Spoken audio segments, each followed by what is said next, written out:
Welcome to ShortList Women in Tech series, a space for women and girls to find inspiration to pursue their IT career goals. My name is Susanna Chain, and I am talking to Shilpa Rao today. Hi, Shilpa. Thank you for being here. Hello, thank you for having me here. It's really good to have you here. You are the head of artificial intelligence powered products and platforms. Is that right? That's correct. That's correct. So I'm essentially an entrepreneur, Mm-hmm. and I head AI-powered product and platform, which have been implemented for Fortune 500 companies. They have seen almost multi-billion-dollar uplift in sales, and these platform is essentially helping to de-risk their business and simulate business scenarios so that they can actually focus on their purpose and uh, go towards that purposeful direction. The product has been awarded at multiple forums, including AI Connects, which is like the Oscars in the AI world, and Stevie American Business Awards, and many others. Mm-hmm. It's been a wonderful journey getting it from a concept to a business line, and it's been very enriching. Reading your bio, I've seen that you have worked and have contributed with Women in Tech, the organization. Is that right? That's correct. So I'm part of multiple forums: Women in Tech, Women in Data, Women in AI, Women in Leadership. And I strongly feel, I would say, that we need more diversity in all these careers. Mm-hmm. And I'm just contributing my bit. We are doing this series of interviews because it's Ada Lovelace Day today, and that's one of the goals of celebrating this day to have more diversity, to celebrate the achievements of women. And I think you have done something really amazing in your life, like overcoming dyslexia. Is that right? That's correct. That's correct. Mm-hmm. And it's been a very different journey. In fact, for when I was growing up, I didn't really know that this was a condition because there is just so little awareness about dyslexia and even pronouncing dyslexia for that matter in India, and I think globally also, that you don't really recognize that kids have that, and we struggle, and we don't know why, what's happening, and certain things which are like so easy for some of the other kids, it's a quite a bit struggle. Like for example, for me, till date I can't tell from left to right, and I have like used markers, so I have like my one nail painted and the other is not painted, so I know this is left and this is right. So uh, you know such things uh, are there, and it's essentially to kind of create awareness and create ways in which everybody can flourish. So it's important to do that. Um, you were saying in the post that I saw on LinkedIn, you were really creative when you were a child, and even your teachers were sharing the work that you were doing for yourself to remind yourself how you had to do things. Could you let us know a bit about what you did when you were a child, the things that you did in school?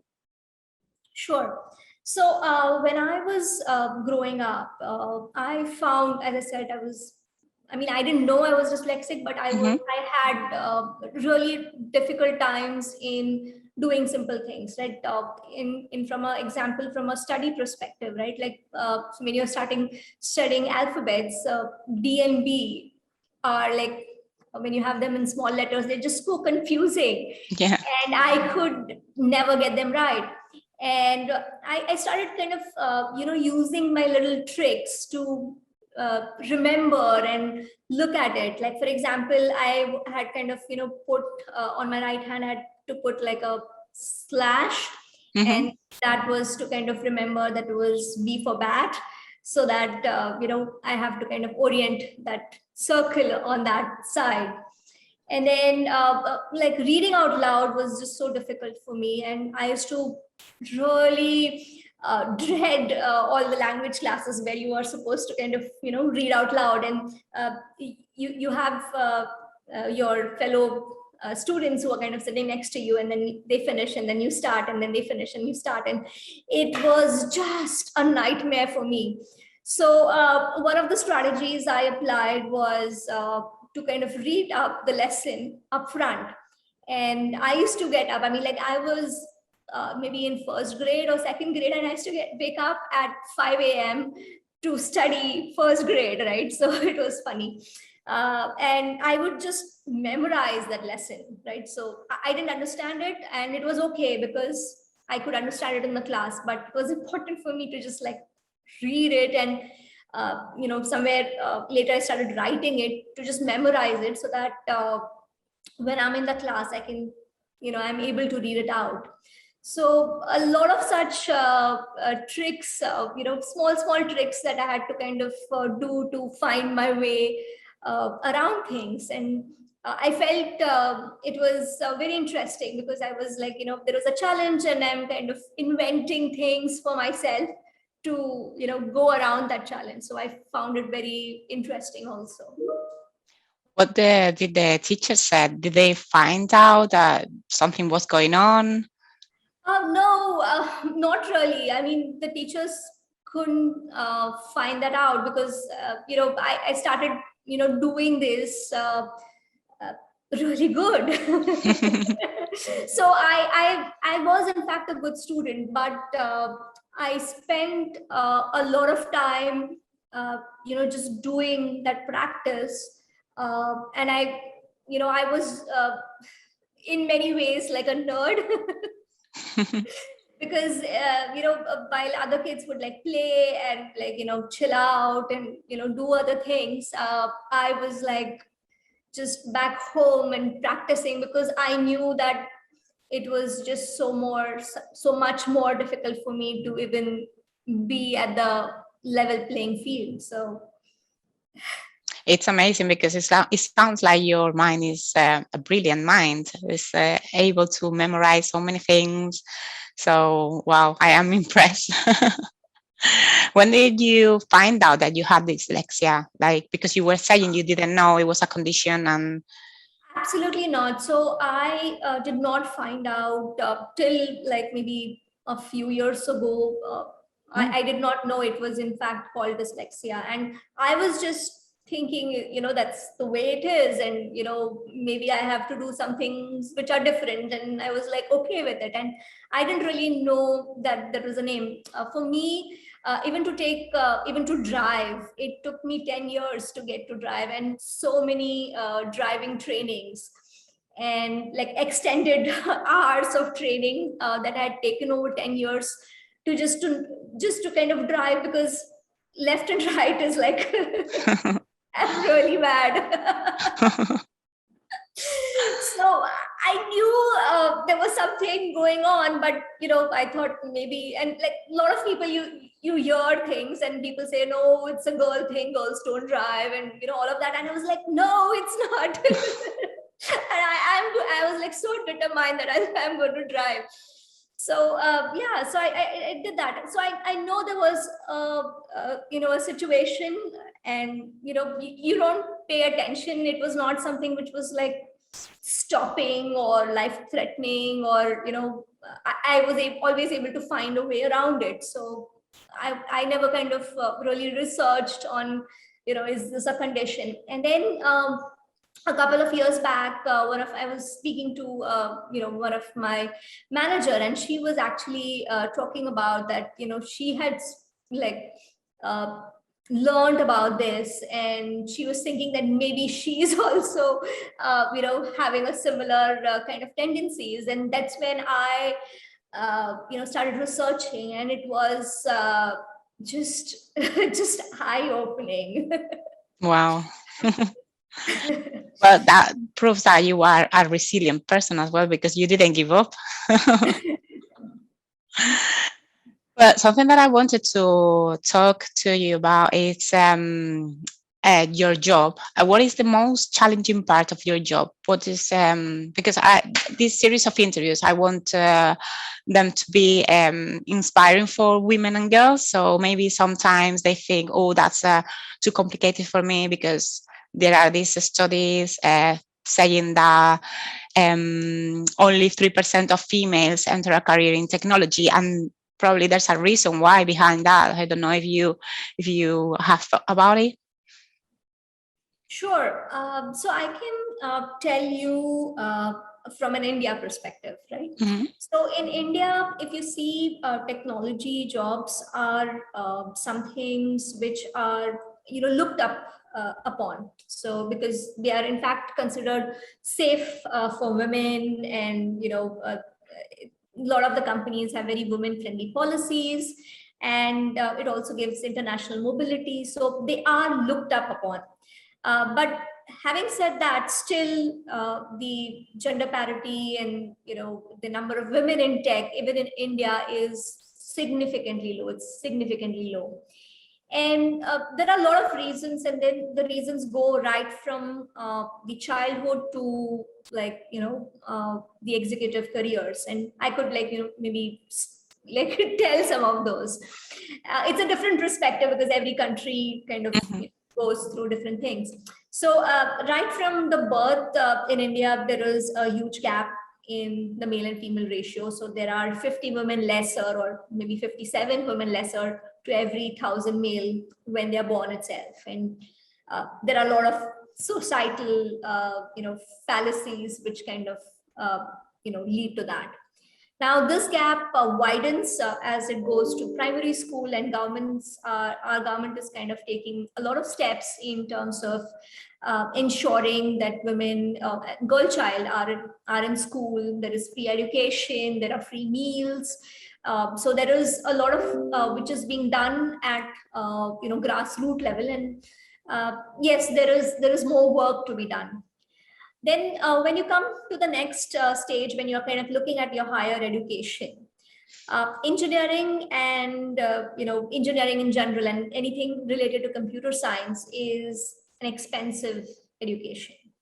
And it's not just the education which is expensive. To get to it is also very highly competitive, and because it's a very lucrative career in in India. So it's very highly competitive, and to compete with that, you require a lot of coaching, you require a lot of techniques, and again, that is also expensive. So it's the course itself, and then the prep to get to it also.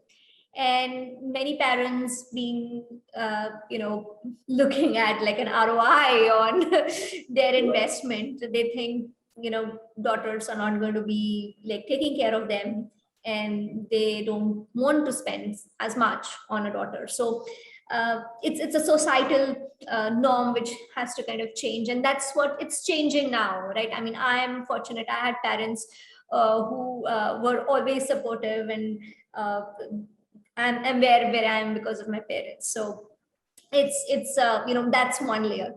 Now that kind of reduces the women who come in tech itself, right? The entry level.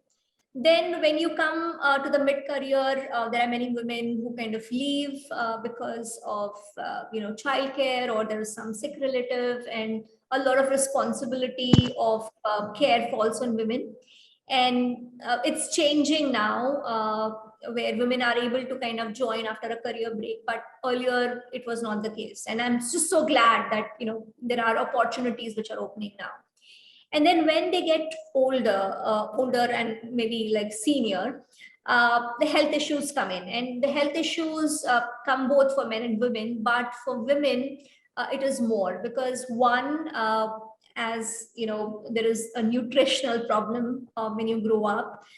Two, there is you have ignored your health because you're kind of focused on your family priorities or other things. Three, you've probably gone through childbirth, and four, possibly looking at menopause.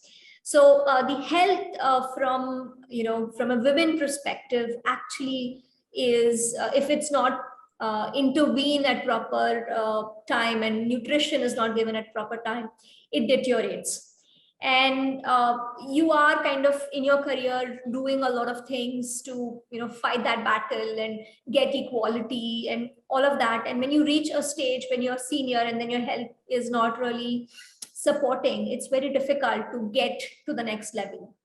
And at that point in time, a lot of women are just tired, right? And they're tired of asking for the opportunity. And sometimes it's just a matter of showing up, right? But sometimes you're just so tired you don't want to.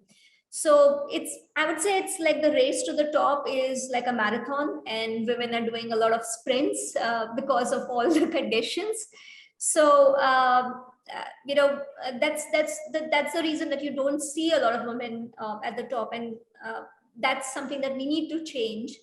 And I would say like the other spin to it is that why tire ourselves like asking for the seat at the table, right?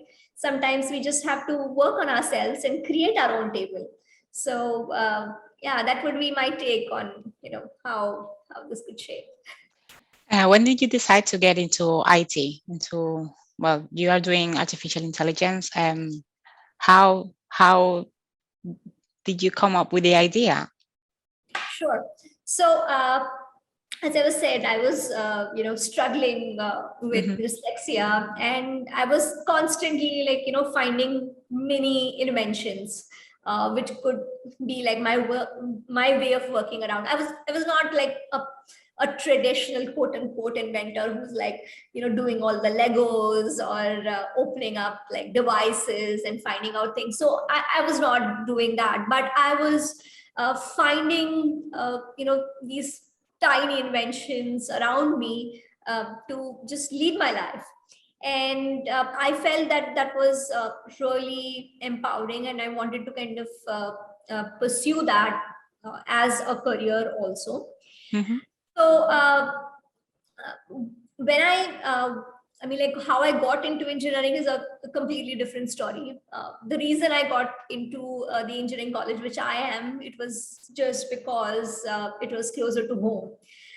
Being dyslexic, I had kind of established a system for myself, right? I had like this secret tool that I have to spend that extra time and do all those extra things before even you realize like I have that. So if I had to commute, it would be like tiring for me, and I wouldn't have time to do that extra bit. And if you're tired, you can't really do it, right? So that's why the only reason I chose the college I chose was because it was like closer to home. Like typically people kind of look at brands and look at the reputation. I was like, it has to be closer to my home. So after my 12th standards high school, you kind of look at career options and look at choices and look at vocational subjects. So I had I was good at art, and in fact I had gone for the art entrance exam, and I did really well. And I in fact got a rank which could get me to a very reputed art school. But after I did that exam and I just walked out, I just knew that this is not something that I want to do as a career. Art was my like safe place to kind of go to, and it's like something which doesn't judge me. But as a career, I wanted to something which is inventing, and which I could like invent and help others also with that. And that's where the decision to take up engineering and technology, especially because technology is a level playing field, right? Like simple things like spell check uh, just gets you a level playing field. I could not spell. I mean, I can't still spell, and a lot of the spell check is just it's just miracle, right? We cannot do everything. You have a brilliant mind, so something has to be, left out. What was your inspiration in life? Like, why did you develop this resilience? Do you think your parents had something to do on it? The Yeah, way they raised you? absolutely. Absolutely. My parents definitely had a very important role in everything I did. My father always, pushed me to go to all the competitions, right? So he would just enroll in everything, because it's important to kind of get that exposure. And even if you don't do good, you'll always come out learning something. So he taught me that it is so important just to show up, and that's exactly what I did everywhere. And sometimes, you show up when nobody else shows up, and that's what makes a difference. That's right. Yes. Have you, we were talking about how little is the presence of women in technology. Have you heard any stereotypes in regards of this matter, women in tech, it's normal for men to be there, not for women? Have you heard any in your life? Yes, Probably many. yes, yes. I mean, one, women don't understand tech, so that's Mhm. like a common one. And other is women are not 100% committed. Mm, So that's uh, and because maybe they think that women are not 100% committed because they have like family responsibilities, or they are doing something else. And I would say that there are just so many role models who are, just proving it the other way around. So, mhm. uh, those stereotypes are like just myths. Yeah. How do you think we could fight gender stereotypes? So, one thing I was thinking is that, we are constantly fighting to prove ourselves, and somewhere we just have to stop trying to, fit into this perfect world, and stop thinking for ourselves, stop thinking that we are not good, or we are not good enough, or we are not intelligent enough, not confident enough. We are enough, right? And just do what we want to do, and just be really good at it, right? And be focused on the mission, and not really care about like what others are doing. And instead of asking the seat at the table, like create our own table, and it will be different, it will be more diverse, and it will be, more inclusive, and define it for yourself. That's really good. We are enough. I like that. How do you think the gender gap can be broken? Because, well, we have said that already. There are so many women that are maybe watching from their seat and not getting into the table they want to be at. So, Sure. I think it starts with self. So, first just believe in yourself. mhm, Second, I would say that technology is a game changer. So, one of the biggest challenge getting in tech, or getting in any field of which requires you to kind of learn. Today, technology is enabling you. Being at home, everything is at your fingertip. There are just so many courses which are available, so much information which is available. So education and awareness is something which is available at the fingertips, and we can really leverage that to actually change the world. So we have the power. It's up to us to kind of utilize it and get that level playing field. And I would also say that, we are a tribe, so we need to help each other out, and learn from each other. And yeah, so that's it's important lovely. to do that. Well, you have said many things already, but is there anything, any advice that you would like to give to the women and girls out there that might be watching us today, and they want to be like you are in that place, but they don't know how? Would you like to tell them Sure. anything? So I would say just believe in yourself, because if you don't believe in yourself, no one else will, right? So you need to believe in yourself. And with belief, focus, and taking action, all your dreams can come true. So whatever your circumstances are, whatever your conditions are, just believe in yourself. That's really nice. Believe in yourself. Really nice. Thank you very much. Thank you for your time, Shilpa. Thank you. Thank you for having me. And it's lovely chatting with you. Likewise. Thanks. Thanks.